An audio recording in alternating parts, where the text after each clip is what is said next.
दोस्तों नमस्कार। आज 13 नवंबर है। झारखंड के 43 सीटों पर आज वोटिंग हुई। 15 जिलों की ये 43 सीटें थीं। अधिकांशतः ग्रामीण इलाके की सीटें थीं, आदिवासी बाहुल सीटें थीं। शाम 6 बजे तक जो आंकड़ा चुनाव आयोग ने दिया है, 65% वोटिंग हो चुकी है। ये आंकड़ा अभी बढ़ेगा, हो सकता है कि 67-68% तक पहुंच जाए। लेकिन साथ ही आज 10 स्टेट्स की 31 विधानसभा सीटों पर भी चुनाव हुआ, उपचुनाव। वायनाड में भी उपचुनाव हुआ, वहां पे भी वोटिंग हुई। प्रियंका गांधी चुनाव लड़ रही हैं वहां से। राहुल गांधी 2-3 बार वायनाड गए। I love Wayanad T shirt उन्होंने पहनी। हम लोग समझ सकते हैं कि 23 तारीख को नतीजा क्या आएगा वायनाड का, और 23 के पहले 20 तारीख को अभी 38 सीटों पर मतदान होना है झारखंड की, और फिर उसी दिन महाराष्ट्र की सभी सीटों पर चुनाव होना है। अब आज की जो खबर है कि जो बम्पर वोटिंग हुई है झारखंड में, वो किस बात को रेखांकित करती है? क्या भारतीय जनता पार्टी मुसीबत में है? चुनाव आयोग ने कितनी उसकी मदद की है या नहीं की है?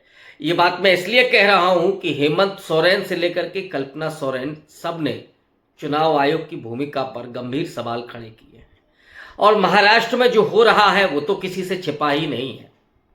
महाराष्ट्र में जिस तरह से गौतम अडानी की भूमिका सामने आई है कि राजनीति में और सत्ता परिवर्तन में किस तरह की भूमिका वो अदा कर चुके हैं। और एक और खबर जो कल आई थी और बड़ी भयावह खबर है, विपक्ष के लिए बेहद एक तरह से डराने वाली खबर है। 3400 करोड़ रुपए एक पूंजीपति ने इन्वेस्ट किया है महाराष्ट्र के चुनाव में। और ये वही पूंजीपति हैं जो आरोप लगाए हैं दो महत्वपूर्ण पत्रकारों ने, जो महाराष्ट्र को जानते हैं बखूबी और नज़र रखते हैं। उनका ये कहना है कि जिन पूंजीपति को धारावी की ज़मीन मिली, जिनके पास मुंबई का एयरपोर्ट है, जिनके हवाई जहाज में मोदी जी शपथ लेने के लिए गए थे, उन्हीं अडानी साहब पर यह आरोप लग रहा है कि उन्होंने 3400 करोड़ रुपए महाराष्ट्र के चुनाव में झोंक दिया है। इसमें कितनी सच्चाई है ये तो जांच हो तो पता चलेगा, लेकिन इसने विपक्ष को थोड़ा सख्ते में डाला है, लेकिन भारतीय जनता पार्टी के मुंह पर कालिख पोत दी है। अजीत पवार इधर अपना कारवां लेकर के चल रहे हैं। एकनाथ शिंदे की हवा ही टाइट है, पता ही नहीं चल रहा कि वो चुनाव लड़ रहे हैं कि नहीं लड़ रहे हैं। अजीत पवार के एक प्रत्याशी नवाब मलिक हैं, उन्होंने तो इससे भी इनकार नहीं किया कि नतीजों के बाद वो इंडिया अलायंस के साथ जा सकते हैं। भारतीय जनता पार्टी देवेंद्र फडणवीस पर दांव लगाए हुए है कि वो देवेंद्र फडणवीस को लेकर के आएंगे, और अमित शाह ये कह चुके हैं, ऐलान कर चुके हैं कि अभी तो उनके मुख्यमंत्री एकनाथ शिंदे हैं, लेकिन वो आगे कंटिन्यू करेंगे, ये कोई गारंटी नहीं है। इसका मतलब है कि भारतीय जनता पार्टी वहां पर एकनाथ शिंदे और अजीत पवार दोनों को ठिकाने लगा करके स्वतंत्र रूप से अपनी सरकार बनाने के लिए लगी हुई है, और इसीलिए पैसा वहां पर झोंका गया है। चुनाव आयोग की भूमिका भी बेहद संदिग्ध है, क्योंकि ये भी खबर निकल करके आ रही है और इसकी भी जांचने की जरूरत है।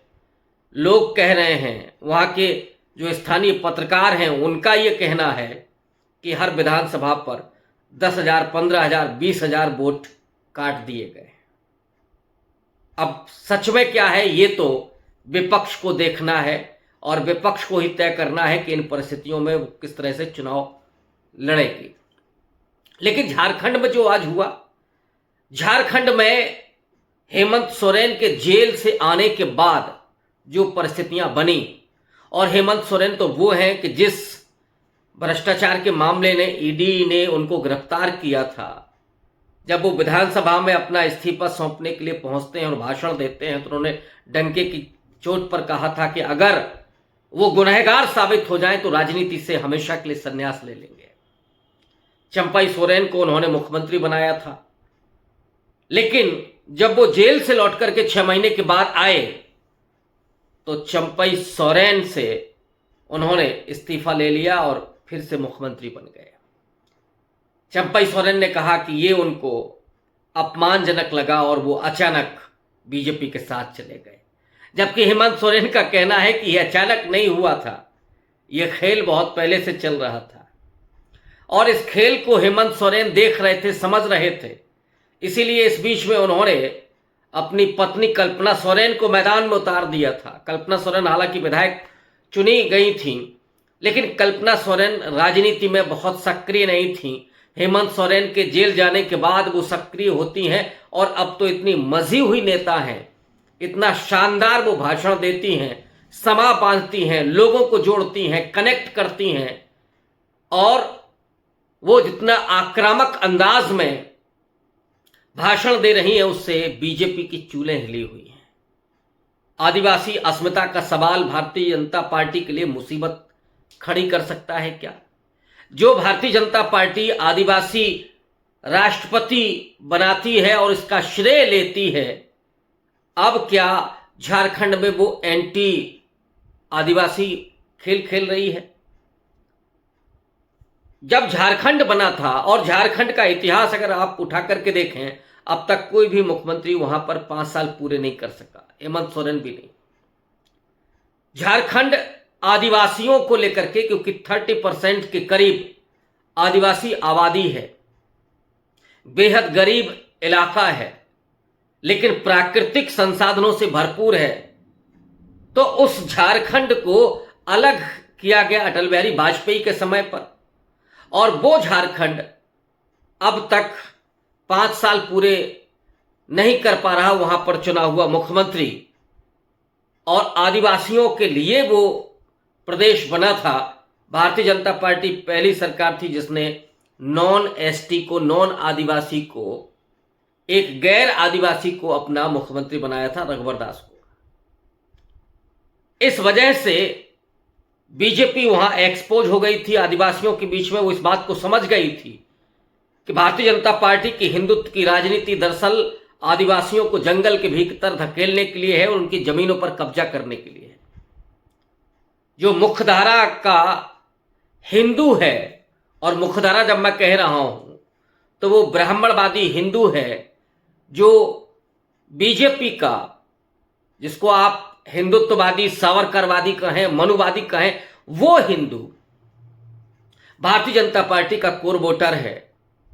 और उसी कोर वोटर के लिहाज से भारतीय जनता पार्टी उन राज्यों में भी अपना मुख्यमंत्री बिठाना चाहती है, यानी अपने हाथ में लगाम रखना चाहती है, जिनकी बहुलांश आबादी, अधिकतम आबादी आदिवासी है। इसी वजह से वहां पर जेएमएम यानी झारखंड मुक्ति मोर्चा, जिसने झारखंड के अलगाव में एक बड़ी भूमिका अदा की, जो आज़ादी के आंदोलन के समय से लेकर के और अब तक लगातार अलग झारखंड की बात करती रही, उस पार्टी के पुराने अपने नेता, वो पार्टी इंडिया अलायंस में आती है, यानी कांग्रेस पार्टी के साथ गठजोड़ करती है, आरजेडी के साथ गठजोड़ करती है, और उस समय तो नीतीश कुमार भी उस गठबंधन में थे। इस गठबंधन के साथ, जिसमें नीतीश कुमार, लालू प्रसाद यादव, कांग्रेस पार्टी और झारखंड मुक्ति मोर्चा, और उसके मुख्यमंत्री बनते हैं हेमंत सोरेन। बहुत आसान जीत उन्होंने हासिल की थी पिछले 5 साल पहले। लेकिन भारतीय जनता पार्टी की निगाहें लगातार उस झारखंड पर बनी हुई हैं, क्योंकि वो प्राकृतिक संसाधनों से भरपूर है। तो अडानी साहब की निगाहें लगी हुई हैं। हसदेव के जंगल हो या झारखंड के का अभ्रक हो, वहां के खेत हो, उन सब पर निगाहें अडानी साहब की और अंबानी साहब की लगी हुई हैं। इसलिए किसी तरीके से भारतीय जनता पार्टी और नरेंद्र मोदी अपनी मुट्ठी में उसको कैद करना चाहते हैं। इधर आदिवासियों के आरक्षण को खत्म कर दिया गया, लगभग खत्म कर दिया गया। लेटरल एंट्री लाई गई, लेटरल एंट्री का विरोध हुआ तो उसको विड्रॉ किया गया, लेकिन सरकारी नौकरियां ही गायब कर दी गई। जो आदिवासी कांग्रेस के रिजीम में और आगे चल करके सोशल जस्टिस की पॉलिटिक्स के समय जो मुख्यधारा की तरफ मुड़ रहे थे, उन्हें हिंदुत्व की राजनीति ने फिर से पीछे धकेल दिया और जंगलों के भीतर धकेलने की ये जो राजनीति है वो दरअसल केवल आदिवासियों का महिमा मंडन करना चाहती है और राम कथा के साथ जोड़ करके उन्हें हिंदू बनाना चाहती है। लेकिन आदिवासी प्रकृति पूजक हैं। आदिवासी, वहां हेमंत सोरेन ने सरना धर्म कोड की बात की। जिस तरह से बाबा साहब डॉक्टर अंबेडकर आजादी के आंदोलन में जब सामाजिक आंदोलन चला रहे थे और गांधी के साथ उनका संवाद हो रहा था, नोट बहस और विवाद, ये ध्यान रखिएगा, गांधी के साथ जो संवाद हो रहा था वो संवाद कई बार बहस में भी तब्दील होता था, कटुता भी आती थी, लेकिन उसमें एक रचनात्मकता थी और उस रचनात्मकता के जरिए आरक्षण की पॉलिसी आती है, राजनीतिक आरक्षण भी होता है। सरकारी नौकरियों में आरक्षण तो खैर पहले से चला आ रहा था, उसकी पुष्टि होती है संविधान सभा में। गांधी अंबेडकर को विद रिस्पेक्ट संविधान सभा में ले जाने के लिए नेहरू को कहते हैं और उसी संविधान सभा में आदिवासियों के मुद्दे को भी जगह मिलती है। जयपाल सिंह मुंडा एसर्ट करते हैं, खांडेकर साहब एसर्ट करते हैं, डॉक्टर अंबेडकर तो खड़े ही हुए थे बहुत मजबूती के साथ और उसका नतीजा ये हुआ कि आदिवासियों को मुख्य धारा में विकास के केंद्र में लाने के लिए आरक्षण दिया गया, उनके लिए स्पेशल प्रावधान किए गए, उनके लिए शिक्षण संस्थाएं खोली गई। ये बहुत धीरे धीरे हुआ, लेकिन भारतीय जनता पार्टी ने अपनी हिंदुत्व की राजनीति से तो उनको एक तरह से पीछे लौटने के लिए मजबूर कर दिया है।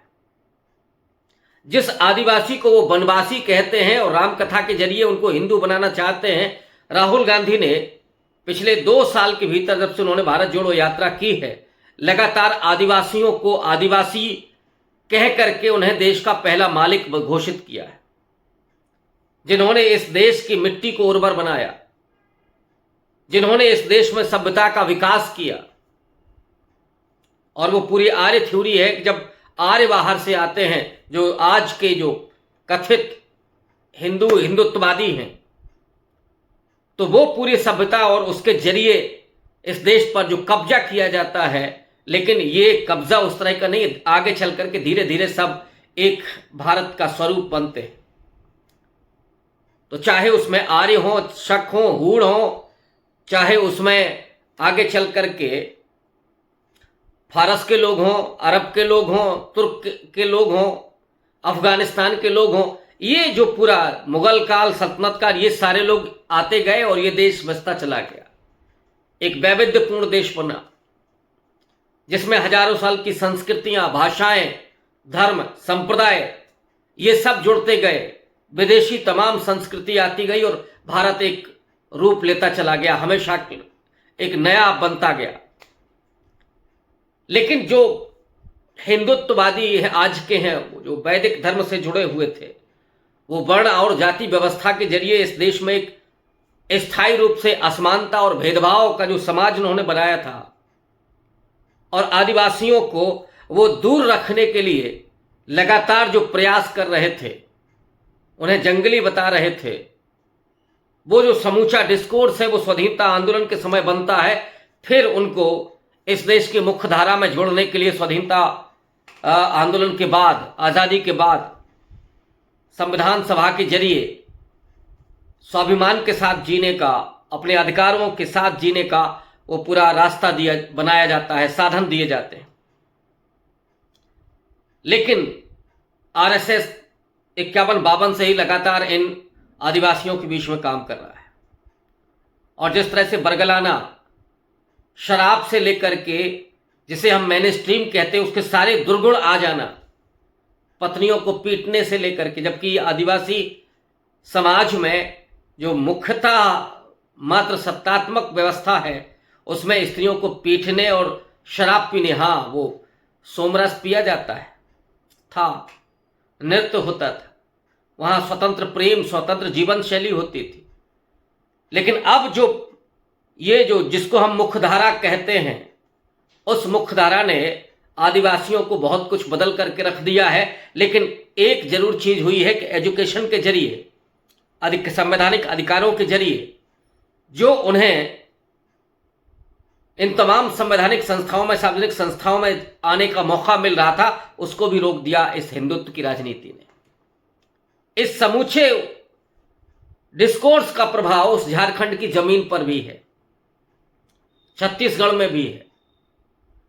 बीजेपी जिस तरह से बरगलाने का काम करती है, लेकिन झारखंड की सबसे बड़ी विशेषता यह कि वहां पर हेमंत सोरेन और कल्पना सोरेन जैसे नेता है, उसी समाज से निकल करके बहुत प्रबुद्ध, बहुत संघर्षशील नेता खड़े हुए, इसलिए वहां पर दाल गलने वाली नहीं है। और अभी जो आज वहां पर वोटिंग हुई है, वो वोटिंग ग्रामीण क्षेत्रों में ज्यादा हुई है, और ये इस बात को साबित करता है कि झारखंड में तस्वीर बीजेपी के खिलाफ बनने जा रही है।